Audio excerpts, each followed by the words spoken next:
The knock came at 2 a.m., shattering the silence in her tiny Warsaw apartment. 33-year-old Irena Sendler had perhaps 180 seconds, maybe less, before the black uniform splintered the wood of her door.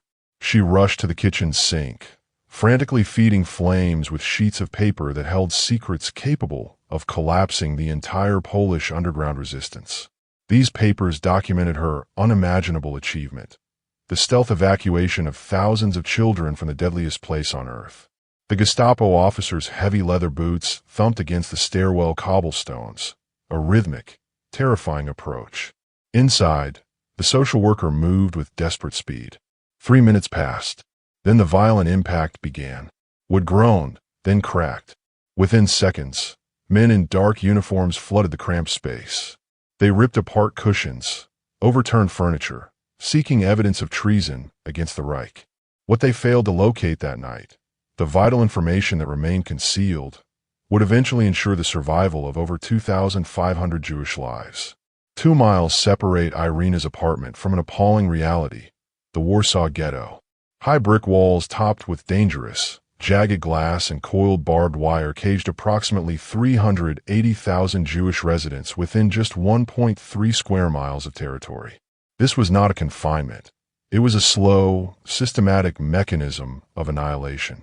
German policies deliberately engineered widespread lack of sustenance, claiming an estimated 5,000 lives every calendar month.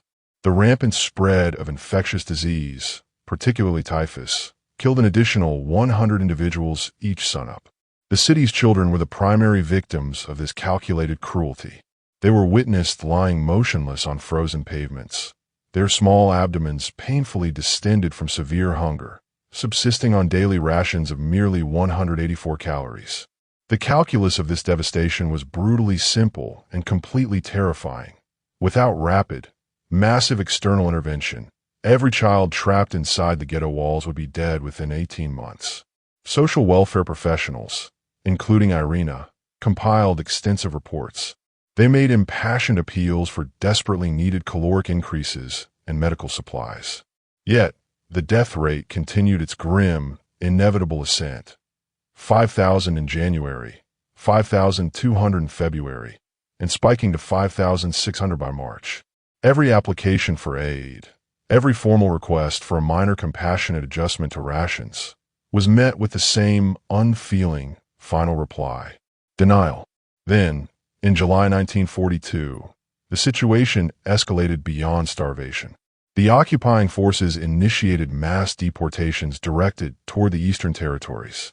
In a terrifying, concentrated period of just 8 weeks, 265,000 Warsaw Jews were brutally murdered at the Treblinka extermination facility.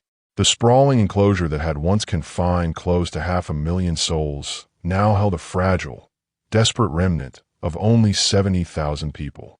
Among these survivors, approximately 8,000 defenseless children still awaited their guaranteed fate.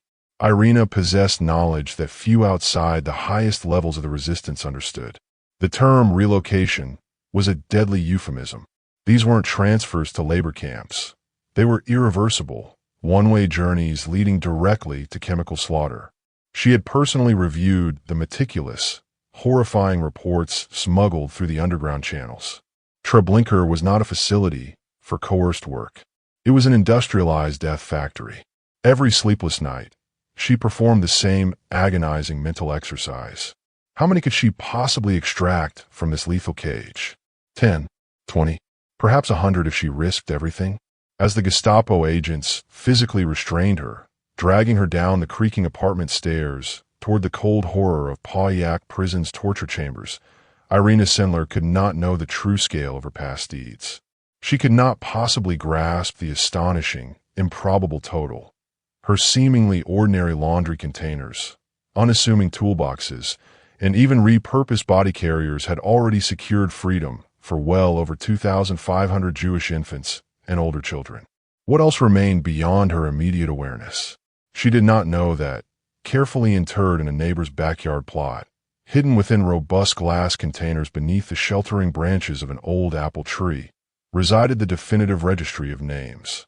This list, a tangible promise of hope, would ultimately facilitate the reunification of fragmented families in the shattered world following the conflict.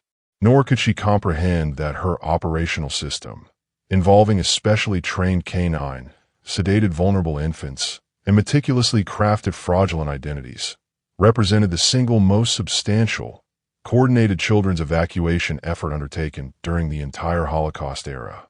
What was her immediate, agonizing certainty?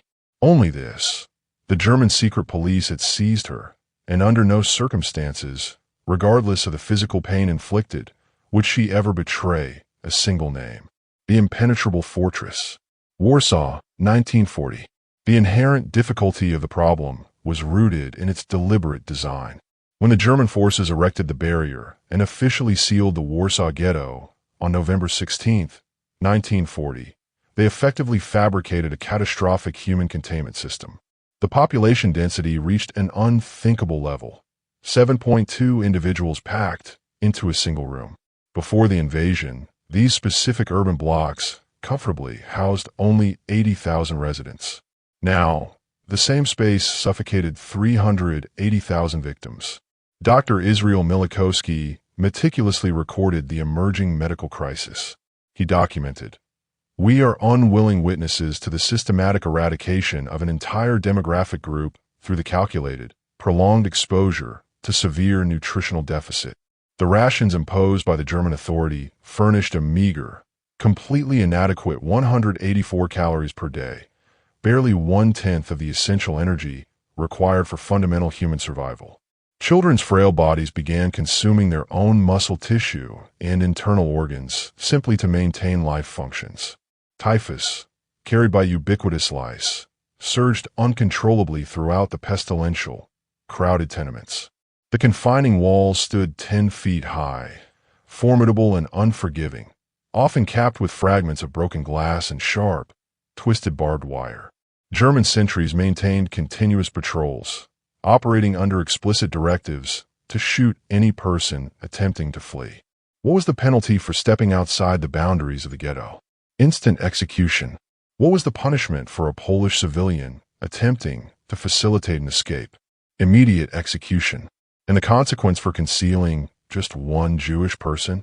The instantaneous execution of the entire family unit. How could anyone breach this system of absolute terror?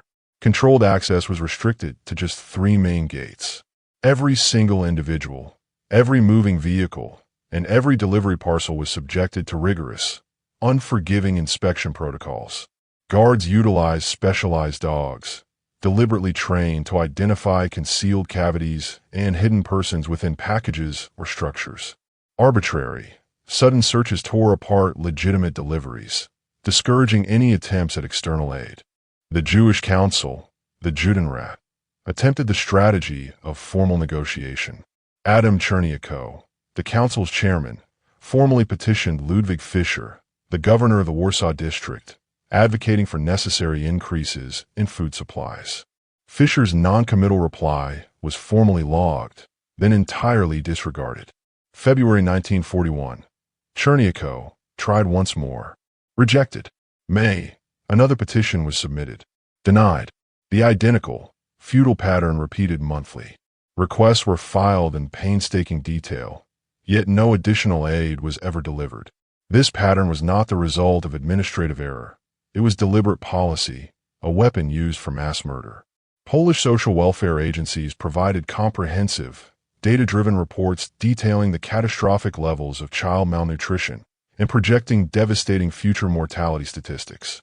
These alarming documents reached German administrative offices, where they were stamped, filed away, and utterly ignored. The operational design of the ghetto was fundamentally intended to kill through deliberate, resource-starved attrition. Internal resistance movements explored the desperate option of armed intervention. In 1941, the Jewish Combat Organization entertained plans to forcibly penetrate the perimeter gates using weapons acquired illegally. The plan quickly dissolved. The German military presence was crushingly overwhelming. Any attempted armed breach would instantly trigger indiscriminate, catastrophic reprisals against the remaining population. Other internal groups suggested leveraging corruption. Certain Polish police officers might be paid to intentionally overlook illegal crossings. But the associated financial expenditure, thousands of zloty per individual escapee, rendered any effort at large-scale, systematic rescue entirely unfeasible. Furthermore, the constant threat of a single, well-placed informant jeopardized and frequently destroyed everything. By the midpoint of 1942, the expert assessment was universally grim. Large-scale, systematic removal was deemed genuinely impossible. Dr. Emanuel Ringelblum, the ghetto's dedicated historian, recorded the pervasive atmosphere of hopelessness. The perimeter walls, he wrote, were never meant to be overcome. The children among us are already lost. We merely await the necessity of burying their remains.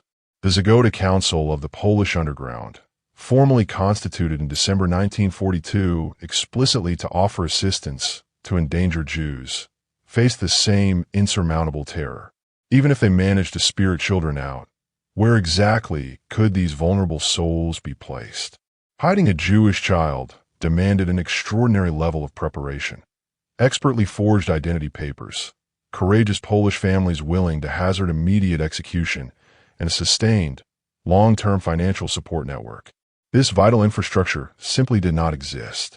Julian Grobelny, Zagota's director, somberly informed his field operatives, "We might potentially manage to save a few dozen, perhaps reaching 100 if we are unimaginably fortunate."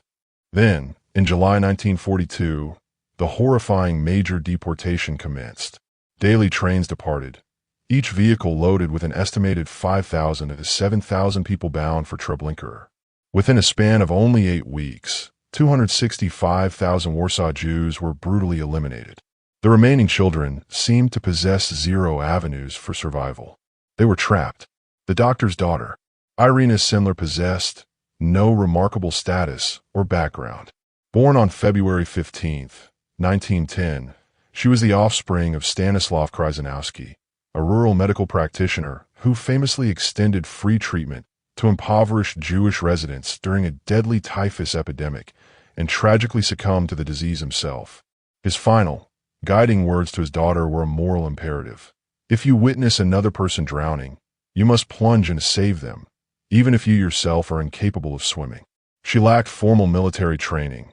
She had no background in intelligence gathering, and she held no established connections to political authority.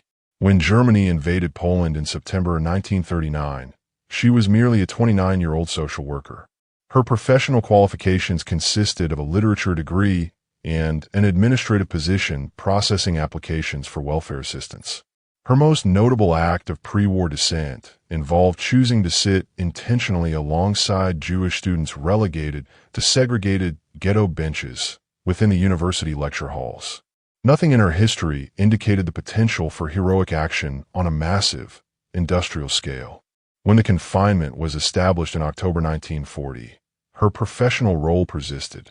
Her duties included evaluating hygiene conditions, distributing minor aid packages, and compiling official reports. Her valid credentials granted her controlled passage through the fortified entry points.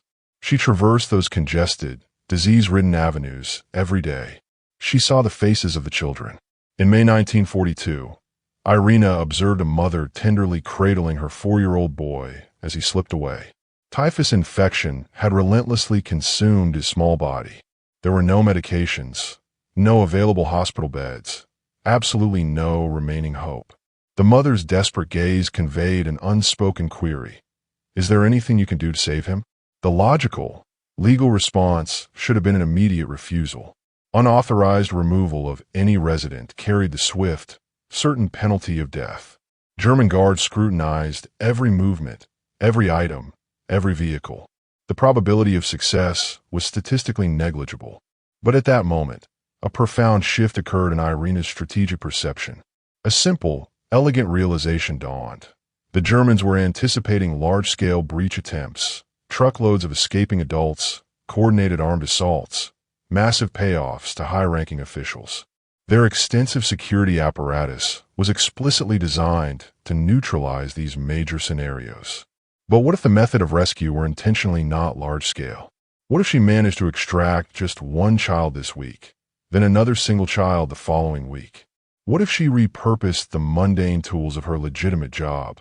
The state-sanctioned ambulances, the supply delivery crates, the shield of bureaucratic necessity, to facilitate their extraction one person at a time. The Germans were vigilantly searching for an army. What if she transformed herself into an imperceptible current? The strategic outline began to crystallize, resembling a complex tactical puzzle. She possessed legitimate rights of entry. She had access to vehicles that regularly cleared inspection checkpoints. She maintained reliable connections to Catholic orphanages and convents, organizations that might risk providing refuge to Jewish children presenting as Christian. What she critically lacked were expertly manufactured forged papers, an established underground network, and specialized training. But she possessed an absolute, crystalline conviction. To remain inactive, she understood, was morally equivalent to actively participating in the ongoing mass murder. Irena Sendler solidified her dangerous decision. She would orchestrate the removal of the very first child the following week. The stream of impossible escapes. July 8, 1942. A plumber's standard toolbox rested innocuously in Jan Dabrowski's delivery vehicle, measuring roughly 30 inches long, 18 wide, and 12 deep. It rattled authentically with the sound of loose spanners and metal wrenches as the van slowly approached the main checkpoint. Inside that box, hidden meticulously beneath a carefully constructed false floor, lay a 6-month-old baby girl. She had been given just enough sedative to ensure complete silence. A tiny, well-hidden ventilation hole provided sufficient airflow. The German checkpoint guard casually waved the truck past the barrier. He didn't even bother to glance inside the toolbox. Why would he question such a common, everyday object? 30 minutes later, nestled within the safe walls of a Catholic orphanage, Irena held the baby girl, confirming the success of the audacious gambit. It had worked.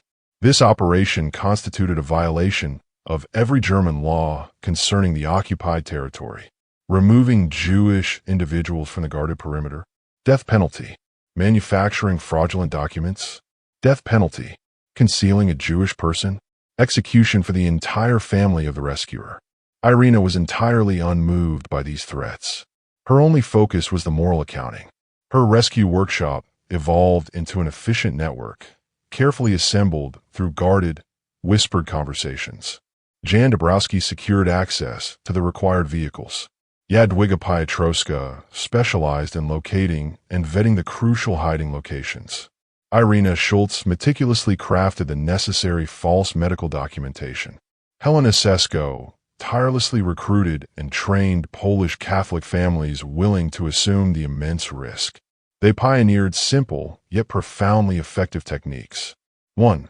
The ambulance method. Children were officially declared critically ill with highly contagious typhus. Ambulances transported them out. Guards absolutely refused to inspect patients supposedly infected with a deadly disease. Children were often concealed beneath stretchers or within specialized compartments, crossing the line undetected. 2. The toolbox method. Infants, due to their size, fit easily inside plumbers' tool carriers, carpenters' crates, or electricians' boxes. Workers ostensibly performing necessary repairs carried the living cargo, hidden beneath their standard equipment. 3. The coffin/body bag method. Daily details remove corpses for burial outside the walls. Some of these corpses were actually live, heavily sedated children. At the cemetery rendezvous point, they were secretly resurrected and handed over to waiting operatives. 4. The laundry basket method. Older, smaller children were secreted within large baskets filled with dirty institutional linens, transported through the gate under the pretense of cleaning supplies exchange. 5. The barking dog strategy. Irena trained her German Shepherd companion to emit loud, continuous barks exactly on command. When she transported sedated infants, any faint sounds of crying were immediately masked by the overwhelming canine noise. Guards simply presumed the dog was reacting aggressively to the checkpoint commotion. Each unique method was a terrifying, absolute gamble. A single, diligent inspection meant instantaneous death for everyone involved. But Irena's core insight proved profoundly accurate. German security focused obsessively on preempting mass escapes, completely failing to anticipate the quiet, consistent flow of individual children hidden within mundane objects like tool carriers. By September 1942, they had successfully rescued 23 children. By December, that number had surged to 76. Then came the pivotal turning point, the development that fundamentally transformed the operational capacity. December 1942, Zgoda, the formalized Polish Underground Council for Aid to Jews, completed its official organization. They received confirmation of Irena's unprecedented, impossible rescue operation. Julian Grobelny summoned her to an emergency coordination meeting. "What you are accomplishing defies logic," he stated plainly. "How many children do you genuinely believe you can save in total?" "All of them," Irena replied, looking squarely at the room of hardened resistance fighters. "If you provide me with the comprehensive network and resources required." The room fell into stunned silence. The crisis of visibility. January 1943. German secret police headquarters received an anonymous intelligence report. It alleged that a specific social welfare worker was conducting systematic smuggling of children out of the sealed zone. The intensive internal investigation was immediately launched. January 18, 1943. German Administrator Klaus Weber reviewed a detailed file at the Warsaw Social Welfare Department. Directly across the desk, Irena stood alongside her official supervisor. The file contained damaging accusations, unauthorized entry logs, suspicious patterns of movement, discrepancies in medical evacuation procedures. Weber's eyes held a chilling coldness. These allegations strongly indicate serious criminal activity. The unauthorized removal of ghetto residents is directly punishable by immediate execution. Do you fully comprehend the severity of this? Irena's meticulously prepared defensive strategy drowned the investigator in overwhelming bureaucracy. She produced her official logbook, every single entry logged, every inspection documented, every vehicle accounted for. Medical reports offered technical justification for every typhus evacuation. Each procedure was, on paper, technically compliant with existing regulations. Supply registers meticulously accounted for the movement of every vehicle. The entire paper trail was flawlessly perfect because it absolutely had to be. Weber then interrogated the checkpoint guards. "Have you noticed anything that seemed out of the ordinary regarding this woman's movements?" They shrugged uniformly. She entered with supplies, exited with official documentation, occasionally evacuated patients. Everything appeared to strictly adhere to protocol. Furthermore, the official records noted the ambulances carried contagious patients. Regulations explicitly prohibited inspectors from examining contagious transports. Weber harbored deep suspicion, but possessed no concrete evidence. Frustrated, he terminated the inquiry and closed the file. But the true, existential confrontation arose within the resistance movement itself. February 14, 1943. A crucial Zgoda Council assembly convened in a discreet, secret apartment. The internal debate rapidly intensified. Zofia Kosaksuka articulated the collective terror. Sendler's operation has become too visible, she argued passionately. Every single child saved drastically increases the risk of catastrophic retaliation. If they uncover the scale of this work, they will instantly execute us all and permanently seal the ghetto, guaranteeing the death of everyone remaining inside. Julian Grobelny nodded soberly. Perhaps we should consider a temporary cessation of operations.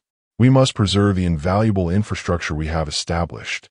The room erupted in passionate dissent. Adolf Berman, the energetic head of Zgoda's Jewish section, rose abruptly to his feet. "Pause operations. Go and convey that notion to the parents trapped inside the ghetto right now. Tell the mother who witnessed soldiers violently forcing her children onto Treblinka-bound railcars that we are choosing caution." Silence fell instantly. Irena Sendler is not characterized by recklessness. Berman continued with force. She is painstakingly methodical. She logs every detail. She has constructed a repeatable system that demonstrably achieves success. Yes, the risk is enormous. But every single action we undertake carries enormous risk. That reality is not a justification to stop. It is the very reason we initiated this council in the first place. He turned to Grobolny. I propose we authorize immediate expansion. Provide her with substantially increased resources, more counterfeit papers, additional secure houses, more vehicles. Let her save the maximum number of children humanly possible. The room burst into renewed argument, but the internal momentum had fundamentally shifted. Grobolny allowed the debate to run its course, then finally raised his hand, restoring order. He fixed his gaze on Irena. Can you absolutely guarantee security if we dramatically expand the scope of work? Yes, she confirmed. Can you guarantee the protection of your network and the names of the children if you're somehow apprehended? I will never, under any circumstance, reveal a single name, she vowed. Never. Grobolny issued the formal sanction. Approved. Sendler will immediately head Zagoda's children's division. She receives whatever she determines is necessary. September 1943. Irena officially assumed the director role. Her operational apparatus now encompassed 25 dedicated operatives, and her infrastructure was fully institutionalized. By the time October 1943 arrived, the total tally stood at 2,500 children successfully removed. Then, on October 20th, the Gestapo finally executed their plan and breached her apartment door. Before we examine the ensuing trauma within that torture chamber, take a moment to hit the subscribe button. We reveal the stories of forgotten heroes, individuals who changed history through impossible odds. Every week here at Winds of Thought, let's determine how Irena managed to endure. Pauillac Prison, October 20th, 1943. 2:47 a.m. Pauillac Prison Complex. Irena was seated rigidly on a rough wooden chair. Blood dripped steadily from her nostrils, her mouth, and her ears. 6 agonizing hours of unrelenting interrogation had already passed. The names, the interrogator demanded, his voice flat. Provide us with the identities of the children. Your accomplices. Your full network. Irena's lips were lacerated and swollen. I genuinely do not know what you're referencing. They responded by intentionally fracturing her legs, both feet yielding with sickening bone cracks that echoed hollowly in the chamber. Names? I do not know, she repeated, her voice a strained whisper. They struck her repeatedly until she lost consciousness, only to swiftly revive her and recommence the brutal cycle. For 3 continuous days, the torture protocols were maintained. The Gestapo were absolutely certain of her guilt. They had gathered testimony, evidence, and established behavioral patterns. What they fatally lacked were the essential ingredients to dismantle the operation: the specific names of the children or the identities of her network members. Without those names, they were incapable of destroying the rescue infrastructure. The children remained safe, shielded by expertly counterfeited papers and the unwavering commitment of Polish Catholic families. October 23rd. The death sentence was pronounced. Execution scheduled for October 28, 1943. Her cell was located deep underground, infested with scurrying vermin. Her shattered feet remained untreated, rapidly becoming infected. She would carry a profound limp for the rest of her existence. But the buried jars containing the names remained secure. The secrets remained inviolable. October 27th, 11 p.m. Only 18 hours until the scheduled execution. A guard entered the cell, abruptly unlocking her manacles and forcing her upright. What are you doing? Be quiet and walk, he hissed, pulling her heavily through the dank, stone corridors, up toward the surface. Suddenly, she found herself outside, standing in a deserted, narrow alleyway. The guard pressed a wad of German currency into her injured hand. Go. Disappear instantly. If they locate you, we both forfeit our lives. Zagoda had paid the price. 50,000 zloty, a sum equivalent to a full year's income for the average Pole, had secured the guard's cooperation. The man quickly returned to the prison office and filed a routine report. Prisoner shot while attempting escape. Corpse disposed of immediately. Irena Sendler was now officially registered as deceased, but she was alive, hidden deep within Warsaw, barely capable of walking. Yet her extensive network remained entirely operational, and the children's rescues continued without interruption. The list under the apple tree. November 1943. Unable to physically enter the ghetto now that she was a known fugitive, Irena's network seamlessly adapted its structure. Jadwiga Piotrowska assumed control of the primary smuggling routes. Irena Schultz doubled her production of essential forged documents. Jan Dabrowski continued to coordinate the necessary vehicles. The system functioned flawlessly without her constant physical presence because she had originally engineered it to be decentralized and resilient against disruption. The Germans never discovered that she had survived. They performed no further inquiry. Prisoners being killed while attempting flight was a standard, expected event. Meanwhile, Jewish children were immersed in new lives, diligently learning Catholic prayers and rituals. Their names underwent necessary transformations. Shmuel became Stefan. Bluma transformed into Barbara. Courageous Catholic families presented them to neighbors and authorities as distant relatives visiting from the rural countryside. The required documentation was painstakingly detailed. Every child received a complete set of forged papers, fabricated birth certificates, official baptismal records, and mandatory identity cards. These high-quality forgeries successfully deceived the German administrative apparatus for the entire duration of the conflict. And buried securely beneath an ancient apple tree in Jadwiga's hidden garden, sealed tightly in glass containers preserved with wax, lay the master list. 2,500 entries. This specific list represented an absolute death sentence if it were ever uncovered by the German authorities. Yet, without it, the fundamental Jewish identities of these children would be permanently extinguished. Irena was resolute. After the war's conclusion, these children absolutely must be informed of their true heritage. They must be given the opportunity to locate surviving relatives, should any remain. Each entry contained 3 pieces of critical data: the child's original Jewish name, their new assigned Christian identity, and the exact physical location where they were concealed. January 1945. Soviet troops advanced and officially liberated Warsaw. Of the 380,000 Jewish inhabitants confined when the ghetto was first sealed, fewer than 5,000 remained alive.